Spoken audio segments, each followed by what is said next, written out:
હવે આપ સાબરકાંઠા જિલ્લાનો સમાચાર પત્ર સાંભળશો, જેના લેખક છે યોગેશ સથવારા. અરવલ્લીની ગિરિકંદરાઓ વચ્ચે આવેલા સાબરકાંઠા જિલ્લામાં ફૂલ ગુલાબી ઠંડીની શરૂઆત સાથે જિલ્લાના લોકોએ ઠંડીથી બચવા ગરમ કપડાની સાથે સાથે તાપણાનો સહારો લીધો છે. વધતી ઠંડીના પગલે ગરમ કપડાની સાથે સાથે કચરિયું, સાલમપાક, ચીક્કી જેવા ખાદ્ય પદાર્થોનું વેચાણ ચાલી રહ્યું છે. જિલ્લામાં દર વર્ષની સરખામણીએ આ વર્ષે 8,000 હેક્ટરમાં શિયાળુ વાવેતર વધ્યું છે. આ વર્ષે શિયાળુ વાવેતરમાં 8,500 હેક્ટરનો વધારો થયો છે અને હજુ વાવેતર ચાલુ છે, ત્યારે ગત વર્ષની સરખામણીએ ચાલુ વર્ષે વાવેતર વધવાની સંભાવના છે. જિલ્લામાં જોવા જઈએ તો શિયાળામાં ઘઉં અને બટાટાનું મહત્તમ વાવેતર થાય છે. જિલ્લામાં ચાલુ વર્ષે પિયત સુવિધા વધતા ખેડૂતોનો ઝુકાવ ઘઉંના વાવેતર તરફ વધ્યો છે, જેથી બીજા પાકમાં ઘટાડો થયો છે. જિલ્લામાં ઘઉંના પાકમાં વધારાનું કારણ ગત વર્ષે પાકના સારા ભાવ અને વૈશ્વિક બજારમાં ઘઉંની માંગ વધુ હોવાથી ખેડૂતોએ મહદઅંશે ઘઉંનું વાવેતર થયું છે. સાબરકાંઠા જિલ્લાના હિંમતનગરમાં મહાદેવ મેદાન પર આવતીકાલે આરએસએસ દ્વારા એકત્રીકરણ યોજાશે. શહેરમાં 2 સ્થળે 7,000 સ્વયંસેવકો પથ સંચાલન કરશે. આરએસએસનું વર્ષ 2025માં 100 વર્ષ પૂર્ણ થતાં શતાબ્દી વર્ષની ઉજવણીને લઈને હિંમતનગરના બેરણા રોડ પર મહાદેવ મેદાનમાં અંગદ શક્તિ એકત્રીકરણ યોજાશે, જેમાં સવારથી સાંજ દરમિયાન અલગ અલગ કાર્યક્રમો યોજાશે.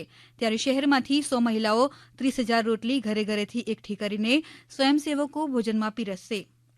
શહેરમાં 2 અલગ અલગ સ્થળે 7,000 સ્વયંસેવકો ગણવેશમાં પથ સંચાલન કરશે, જેને લઈને મહાદેવ મેદાન પર તૈયારીઓ શરૂ કરી દેવાઈ છે. જિલ્લામાં કલેક્ટર નૈમેશ દવેની અધ્યક્ષતામાં પ્રજાસત્તાક પર્વની તૈયારીઓની બેઠક યોજાઈ. આ વર્ષનો જિલ્લા કક્ષાનો પ્રજાસત્તાક પર્વ સંત શ્રી નથુરામ બાપાજ્યોતિ વિદ્યાલય ખેડબ્રહ્મા ખાતે યોજાશે. પ્રજાસત્તાક પર્વના સુચારુ આયોજન માટે વિવિધ સમિતિઓની રચના કરવામાં આવી હતી. જિલ્લા કલેક્ટર દ્વારા સમિતિઓને તેમના કામગીરી સંદર્ભે માર્ગદર્શન આપ્યું હતું. બેઠક વ્યવસ્થા, ટેબ્લો, પરેડ ગ્રાઉન્ડ, સાંસ્કૃતિક કાર્યક્રમ અંગે વિગતવાર ચર્ચા કરવામાં આવી હતી. સાબરકાંઠા જિલ્લામાં સૂર્ય નમસ્કાર સ્પર્ધા 1 જાન્યુઆરી 2024ના રોજ સવારે 7 વાગ્યેનું આયોજન કરવામાં આવ્યું છે.